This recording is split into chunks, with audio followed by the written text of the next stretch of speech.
Karong adlaw atong pagahisgutan ang sunod nga bahin sa sugilanon sa Genesis 6 verse 9 to 22. Si Noah mao ang usa ka matarong ug limpyo nga tawo nga nagkinabuhi kauban sa Ginoo. Aduna siya'y tulo ka anak. Mao sila Shem, Ham, ug Japet. Nakita sa Ginoo nga ang yuta puno na sa pagkadautan ug kasamok.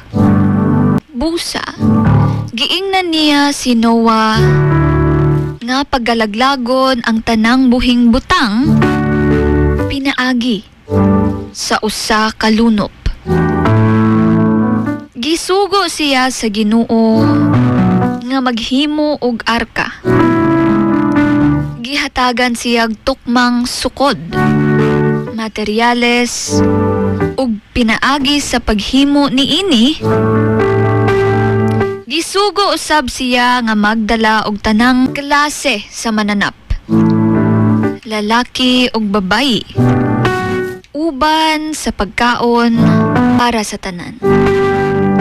Ug gibuhat ni Noah ang tanang gisugo sa Ginoo kaniya.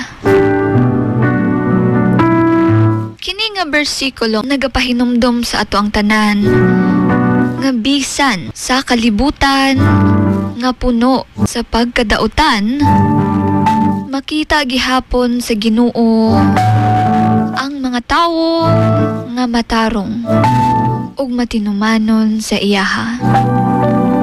Sama ni Noah, kinahanglan nato nga mosunod sa Ginoo bisan kung lisod ug lahi kita sa uban.